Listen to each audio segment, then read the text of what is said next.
Kemudian yang keempat yaitu melakukan jima atau hubungan suami istri di siang hari di bulan Ramadan.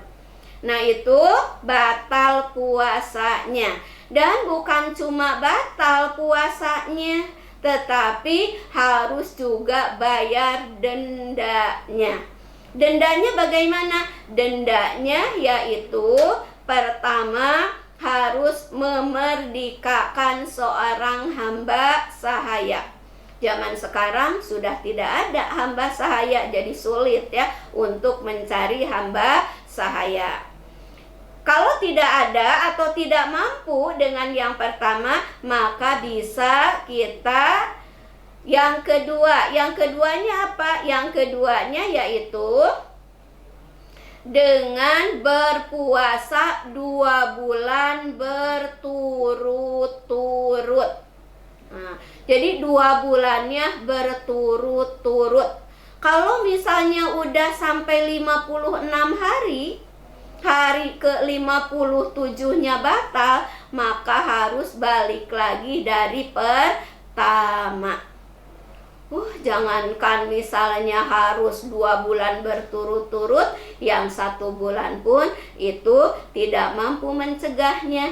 Maka bisa kita melakukan hubungan suami istrinya di malam hari. Kalau di malam hari tidak apa-apa ya. Kalau di siang hari itu membatalkan, juga harus bayar kifarat. Kalau tidak mampu tadi, ke satu tidak mampu karena mungkin mahal kalau ada, dan sekarang sudah tidak ada ya, tidak musim hamba sahaya itu. Yang kedua tidak mampu puasa 2 bulan berturut-turut, maka boleh pilih yang ketiga. Yang ketiganya apa? Yaitu dengan memberi makan kepada 60 orang fakir miskin. Jadi tidak kepada 1 orang tapi 60 kali, atau 30 orang tapi 2 kali, tidak. Tapi ini mah 1 kali, cuma harus kepada 60 orang ya. Jadi tidak bisa diganti 60 orang itu diganti dengan beberapa orang dengan beberapa kali memberi makan, tidak. Jadi harus 60 orang fakir miskin 1 kali memberikan makanannya. Makanannya bagaimana? Makanannya yaitu makanan yang biasa kita makan. Kalau biasa si A itu makan 1 porsinya itu misalnya 50.000, berarti dia harus memberi makan kepada 1 orang fakir miskinnya itu seharga Rp50.000. Kalau yang misalnya biasa 100.000, ya harus 100.000 sesuai dengan yang kita makan sehari-harinya.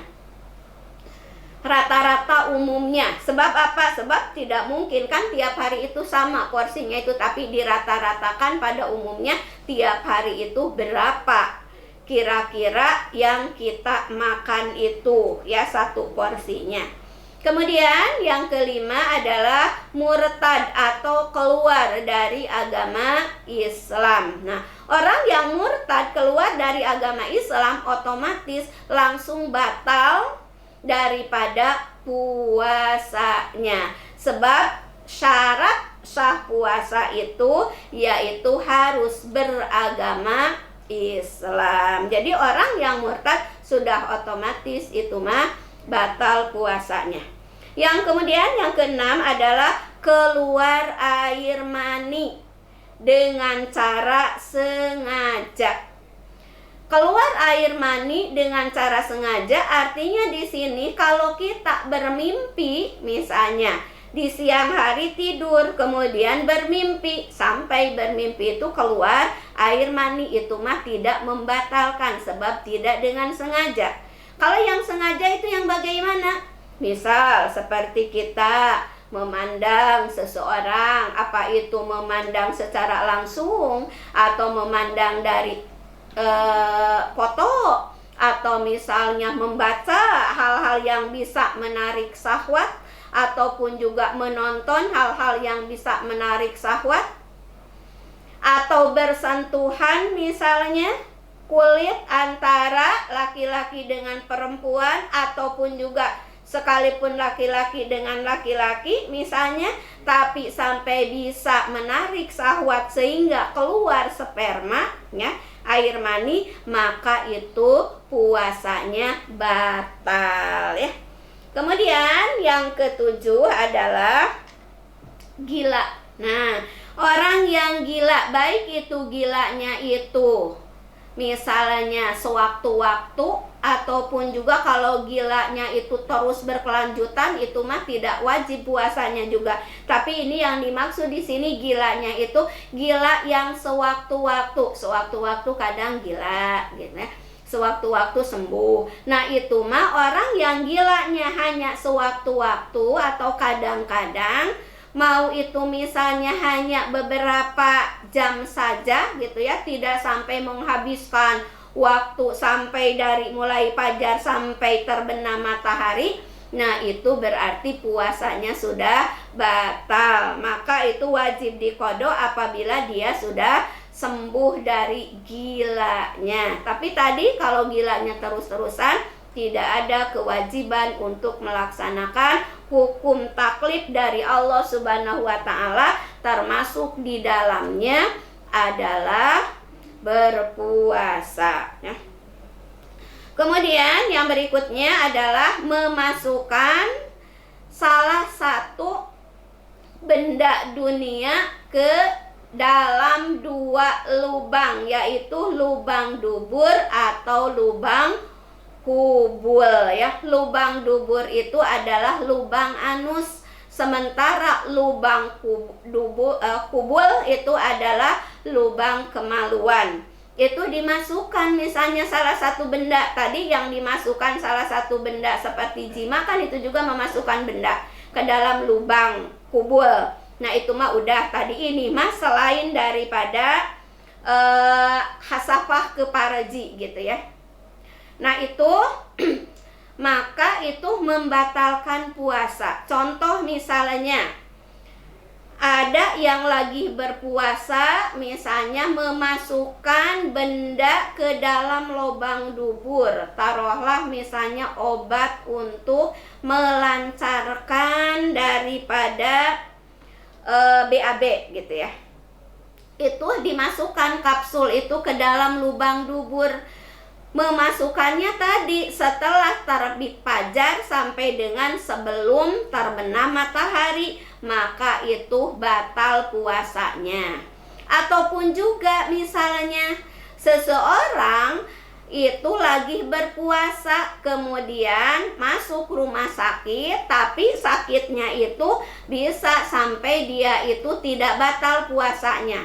Tapi misalnya dia itu harus misalnya dimasukkan alat ke dalam lubang kemaluannya, ke dalam lubang kubul, taruhlah dipasang alat berupa kateter untuk bisa kencing, mau di laki atau perempuan, maka otomatis itu puasanya menjadi batal. Nah, itu hal-hal yang bisa membatalkan puasa ya di bulan Ramadan maupun di selain Ramadan, pokoknya ketika kita sedang melakukan puasa, mau itu puasa yang wajib seperti puasa Ramadan, puasa kifarat, ataupun juga puasa qadha dan puasa nazar, maupun di puasa sunat, sama yang membatalkannya seperti itu. Itu saja yang dapat disampaikan. Mudah-mudahan dapat dilaksanakan sehingga kita terhindar dari hal-hal yang membatalkan terhadap puasa, dan benar-benar puasa kita dianggap sebagai puasa yang sah di hadapan Allah Subhanahu wa Ta'ala. Kemudian untuk selanjutnya, silahkan kalian tuliskan, apa saja yang termasuk membatalkan puasa? Itu yang harus diisi pertanyaannya ya. Itu saja yang dapat disampaikan. Mohon maaf atas segala kekurangannya. Yang betulnya itu dari Allah Subhanahu wa Ta'ala, yang salahnya adalah kesalahan dari ibu sendiri. Kemudian tugasnya mohon untuk dikumpulkan, dan juga mudah-mudahan kita selamanya ada dalam lindungan Allah Subhanahu wa Ta'ala, dan juga diberikan kekuatan dan kesehatan untuk melaksanakan ibadah saum maupun ibadah-ibadah yang lainnya di bulan suci Ramadan ini. Wabillahi taufik wal hidayah. Wassalamualaikum warahmatullahi wabarakatuh.